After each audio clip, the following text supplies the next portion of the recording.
Welcome back to Camp Read a Lot. Look who I have with me. So this is Hoot. Can you see him blink his eyes? Can you see?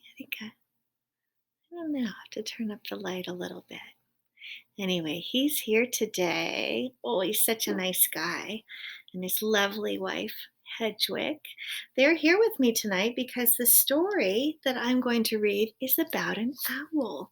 This story is called Owl at Home, and it's by Arnold Lobel or Arnold Lobel. I'm not sure which way we say it. Probably Arnold Lobel, but it could be Lobel.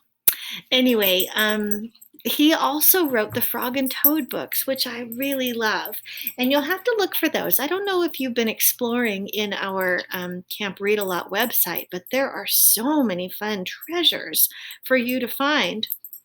That we have an outdoor library that if you click on, I think it says outside reading. So as you're going through and looking at the pages, there are little signs off to the side. You can click on each one of those little signs and it takes you to a new place with fun new things.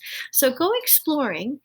I have several Frog and Toad stories that I have read, and that they will be in the outdoor library. See if you can find that on the Camp Read a Lot website, the outdoor library.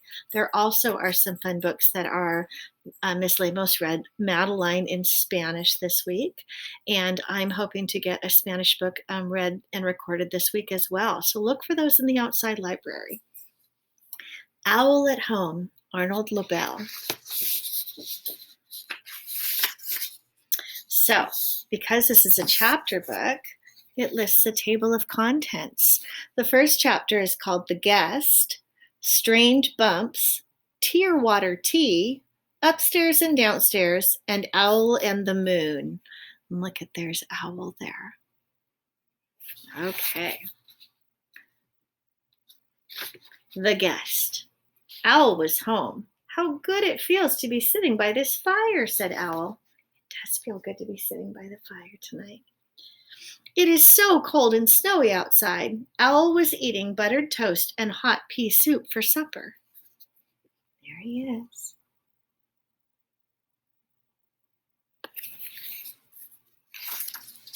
Owl heard a loud sound at the front door. Who is out there banging and pounding at my door on a night like this? He said. Owl opened the door. No one was there. Only the snow and wind. Owl sat near the fire again. There was another loud noise at the door. Who can it be? Said Owl, knocking and thumping at my door on a night like this. Owl opened the door. So here, look at, we have Owl peeking out the door here. And look at, going to the door to check again. I wonder what's making that noise. Do you have any predictions? No one was there, only the snow and the cold. The poor old winter is knocking at my door, said Owl. Perhaps it wants to sit by the fire. Well, I will be kind and let the winter come in. Owl opened the door very wide. Come in, Winter, said Owl. Come in and warm yourself for a while. And there he is, inviting in Winter.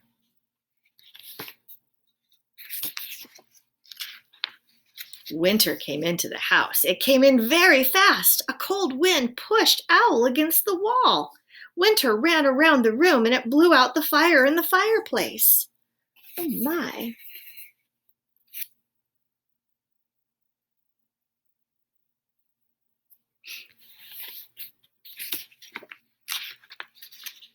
The snow whirled up the stairs and whooshed down the hallway. Winter, cried Owl, you are my guest. This is no way to behave. But Winter did not listen. It made the window shades flap and shiver, and it turned the pea soup into hard green ice. Look at him.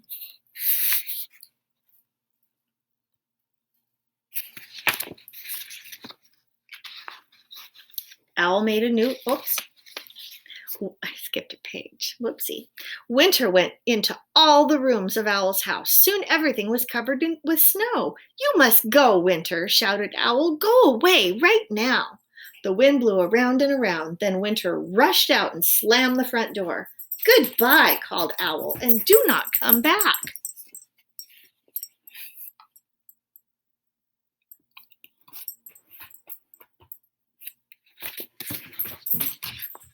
Owl made a new fire in the fireplace. The room became warm again. The snow melted away. The hard green ice turned back into soft pea soup. Owl sat down in his chair and quietly finished his supper. Looks quite exhausted after all of that.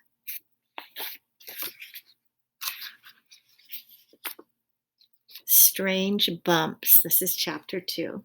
Owl was in bed. "It is time to blow out the candle and go to sleep," he said with a yawn. Then Owl saw 2 bumps under his blanket at the bottom of his bed.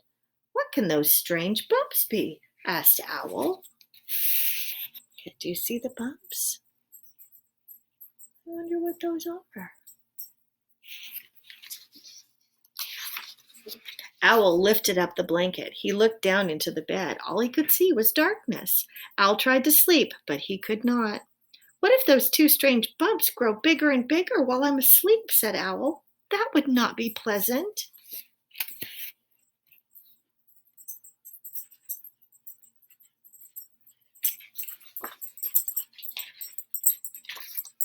Owl moved his right foot up and down. The bump on the right moved up and down. "What if those bumps is moving?" said Owl. Owl moved his left foot up and down. The bump on the left moved up and down. "The other bump is moving!" cried Owl. Owl pulled all of the covers off his bed. The bumps were gone.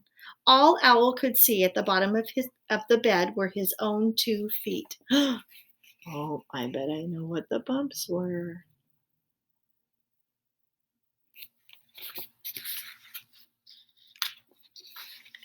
"But now I am cold," said Owl. "I will cover myself with the blankets again."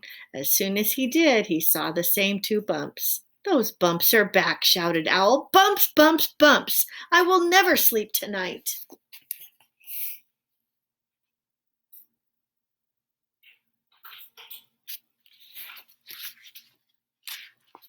Owl jumped up and down on the top of his bed. "Where are you? Where are you?" he cried. With a crash and a bang, the bed came falling down.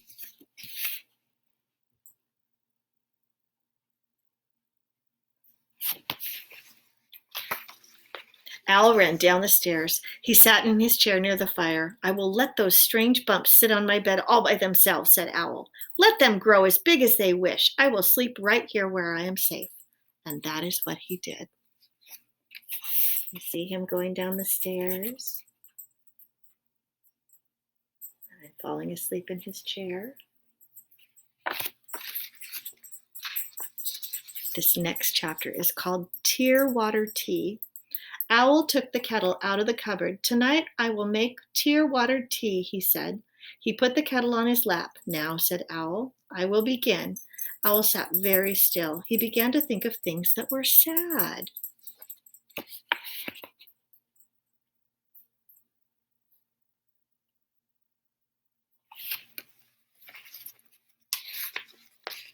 "Chairs with broken legs," said Owl. His eyes began to water.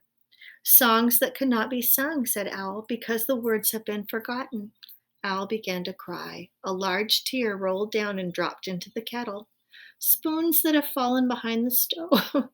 "Spoons that have fallen behind the stove and are never to be seen again," said Owl. More tears dropped down into the kettle. I was giggling because I wonder if I've ever dropped any spoons behind my stove. Oh, look at, you can see his tear. Oopsie. His tear's falling into the tea kettle there. "Books that cannot be read," said Owl, "because some of the pages have been torn out." "Clocks that have stopped," said Owl, "with no one near to wind them up." Owl was crying. Many large tears dropped into the kettle. "Mornings nobody saw because everybody was sleeping," sobbed Owl.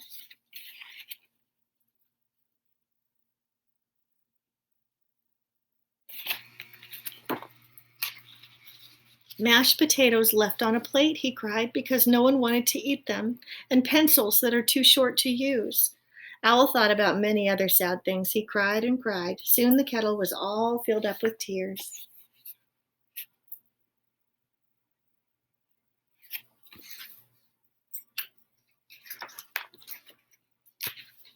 "There," said Owl, "that does it." Owl stopped crying. He put the kettle on the stove to boil for tea. Owl felt happy as he filled his cup. It tastes a little bit salty, he said, but tear water tea is always very good.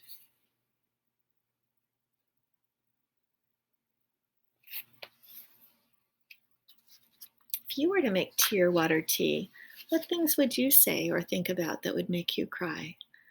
I've never made tear water tea before. I'm kind of curious about it.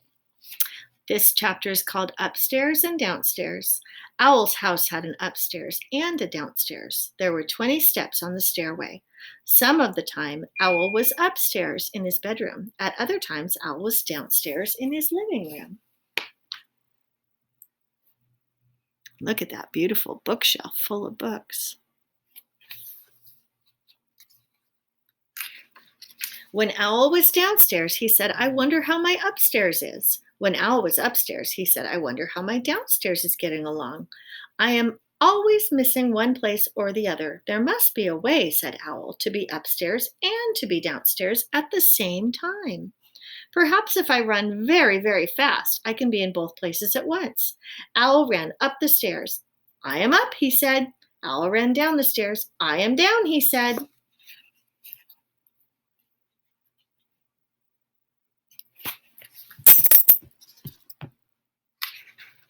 Owl ran up and down the stairs faster and faster. Owl, he cried, are you downstairs? There was no answer. No, said Owl, I am not downstairs because I am upstairs. I am not running fast enough. Owl, he shouted, are you upstairs? There was no answer. No, said Owl, I am not upstairs because I am downstairs. I must run even faster.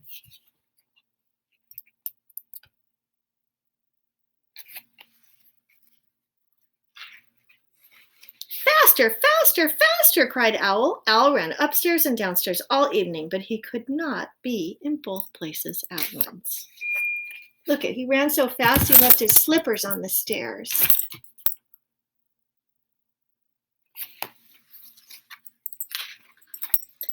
When I am up, said Owl, I am not down, and when I am down, I am not up. All I am is very tired. Owl sat down to rest. He sat on the 10th step because it was a place that was right in the middle.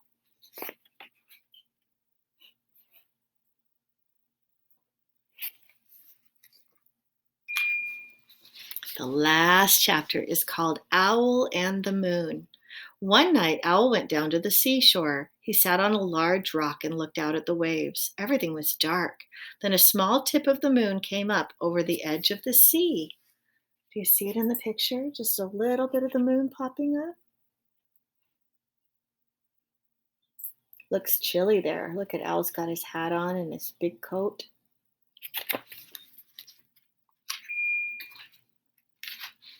Owl watched the moon. It climbed higher and higher into the sky. Soon the whole round moon was shining. Owl sat on the rock and looked up at the moon for a long time. If I am looking at you, moon, then you must be looking back at me. We must be very good friends.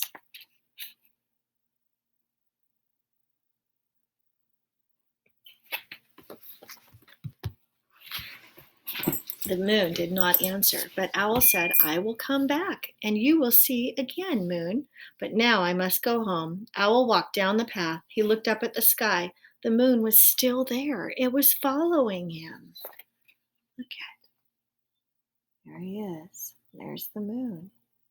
Have you ever felt like the moon was following you? No, no, Moon, said Owl. It is kind of you to light my way, but you must stay up over the sea, where you look so fine. Owl walked on a little further. He looked at the sky again. There was the moon coming right along with him. Dear Moon, said Owl, you really must not come home with me. My house is small. You would not fit through the door, and I have nothing to give you for supper.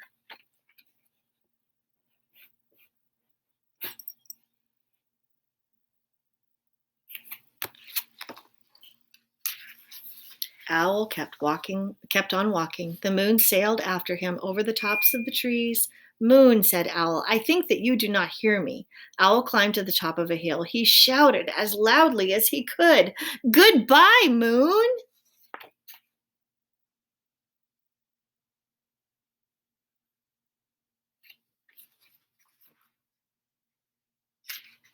The moon went behind some clouds. Owl looked and looked. The moon was gone. It is always a little sad to say goodbye to a friend, said Owl. Owl came home. He put on his pajamas and went to bed. The room was very dark. Owl was feeling very sad.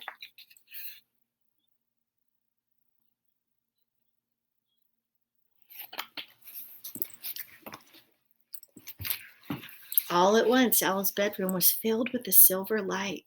Owl looked out of the window. The moon was coming from behind the clouds. Moon, you have followed me all the way home. What a good round friend you are, said Owl. My doggies are having a little wrestling match right behind my computer. It's getting bumped a little. Then Owl put his head on the pillow and closed his eyes. The moon was shining down through the window. Owl did not feel sad at all. Okay, so one of the things that I wanted to show you was I talked a little bit about this in Tale of Despereaux in my next read aloud too. And we talked, I think, about this a little bit last week. But we are going to have Camp Read a Lot badges, and these are really fun. So first of all, I want to tell you about the badges, and then I'm going to tell you about how to win the bikes. They're going to be two bikes that two students are going to win at the end of Camp Read a Lot, and then two more bikes that we're going to have at the end of Camp Read some more. Okay, so I'll tell you about how to win those in just a minute. Earning badges. So I talked about the shoebox diorama badge, and I'm wondering how you're doing with your shoebox diorama. If you watch the next chapter of Tale of Despereaux, I showed you my mine and how it's coming along, and remember, it's something that it's okay if it takes you a little while to work on it, a few days, a few weeks, but try to do a careful job so you can earn a box for making a shoebox diorama of a book that you've read or a book that I've read to you.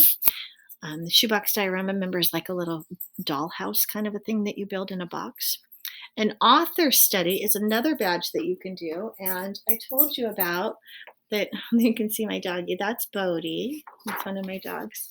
Arnold Lobel is a really great author, and so you could do what an author study means is that you read at least 3 books from the same author. So you could read Owl at Home, or I've already read it to you, so you don't have to read it again. And then you could listen to me read Frog and Toad, and then you would just need one more book that was Arnold Lobel for an author study. And what you would do afterwards is, you could make a poster or a little report or a little book, somehow talking about the important things in each story and whether you like the author or not. What I'm hoping is that maybe one teacher will, or maybe it'll be me, but I'm hoping that one of us will create a little video giving an explanation for what an author study could look like. And then you could also, look on Pinterest and on places online to get ideas for other kinds of things that you could do for an author study. But that's a badge. And if you need more information, I'm happy to talk to you about it. You could do stop, you two, you're wrestling. A book report is another badge that you could do, and you can do it on any book that you'd like. And there are lots of really fun ways to do book reports. Also, in more fun stuff to read, if you go into the web page and you search a little bit, there is a really cool connection link to the Raptor program at Washington State University, where baby Hazel is going to college. And you can look at the different owls and raptors that they have there and make like an information poster or a report about those things. So you can earn a badge that way. At the end of Camp Read a Lot first, we will take a look at all the different kids that earn badges. And for the very, very best one of each one of these things, there will be a special award called a Newberian. And we will have a special trophy that only one student in our school will get one for the best shoebox diorama. Another student will get one for the best author study. another student for the best book report, and another student for the owl or raptor report or information poster. Okay, so those are things that you can think about. And if you need more information, you can ask me at school, and I'm really excited and happy to talk to you about it.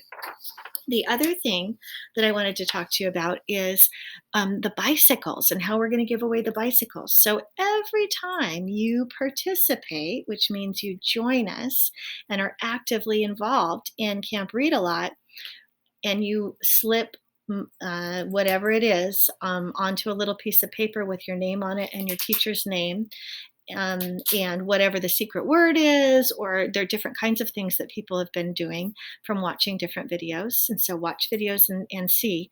I'll ask you different things to write down and put on those messages. And every time you do that, you get a prize, but you also get your name dropped into the drawing for those bicycles.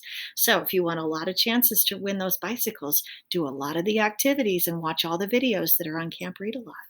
So that's it for this week. Here comes, oh, he's kind of lit up well. You can see, oh, you see him blink?